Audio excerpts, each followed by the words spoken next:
Felicitations to the Deputy Chairman, Honorable Leader of the Opposition.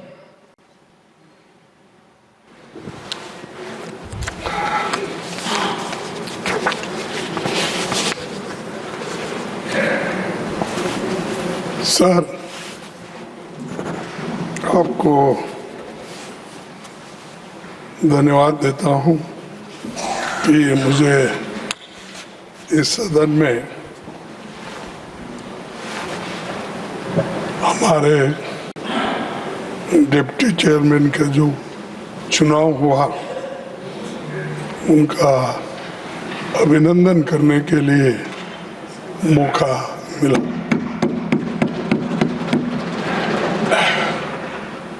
उपसभापति महोदय, इस प्रतिष्ठित पद पर आपको तीसरे काल के लिए मैं बधाई और शुभकामना देना चाहता हूं। मुझे फिर से राज्यसभा कक्ष में आपके साथ बैठने का और एक अवसर मिले। अच्छा पड़ोसी है। इस संदर्भ में मैं कहना चाहता हूं कि उपसभापति का पद वास्तव में आपके चुनाव द्वारा सीख बल्कि पहले ही उपलब्ध अवसर पर भर दिया गया है। ये फॉर्चुनेट है कि इतना क्विक इलेक्शन कौन सा भी नहीं हुआ और ये भाग्यशाली है और हम भी उनके बाजू में बैठ के कम से कम हमको कुछ ना कुछ मदद वहां जाके बैठने के बाद जरूर मिलेगी। इस प्रतिष्ठित पद पर आपके चुनाव ने एक और मिसाल कायम की है। आप इस पद को ग्रहण करने वाले पहले मनोनीत सदस्य हैं। ये पहला प्रेसिडेंट है और पहला एक काम आपको मिला है। इससे ये साबित होता है कि आप इस पद के लायक हैं और इसके लिए उनको ये दिया गया है।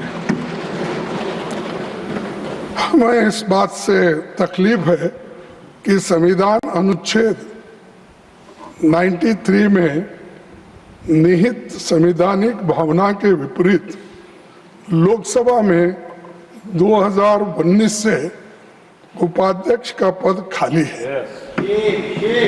7 वर्षों से वो रिक्त है।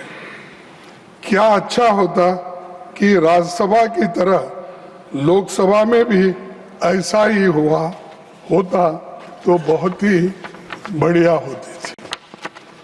संविधान सदन में उपाध्यक्ष का कक्ष में मेरे पुराने कक्ष से पड़ोस में ही है।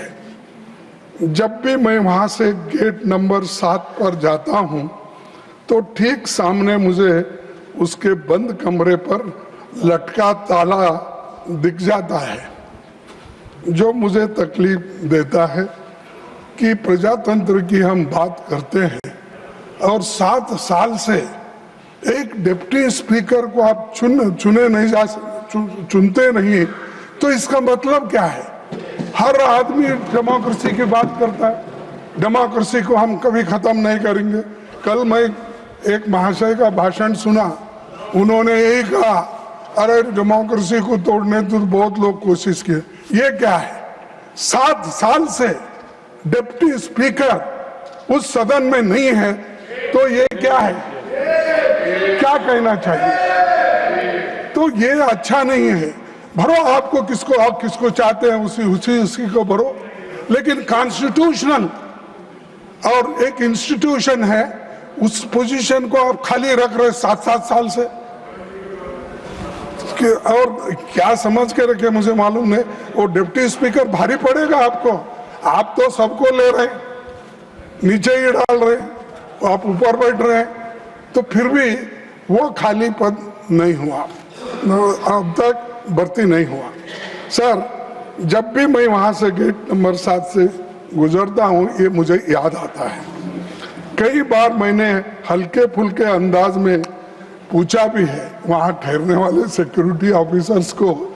मैं कभी मजाक में ये पूछा, भाई ये कक्ष कब खुलेगा? क्या हमें कुलजा सिमसम कहना पड़ेगा, क्योंकि वो दरवाजा खुलता ही नहीं, इसीलिए कभी ये कहना पड़ेगा।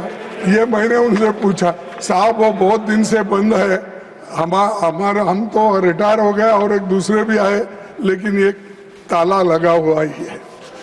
अब जबकि आप फिर से उपसभापति पद पर आसीन हो गए हैं, जो हम आपसे अपेक्षा करते हैं कि आप विपक्ष के सदस्यों का विशेष ध्यान रखेंगे, उनको पर्याप्त समय देंगे।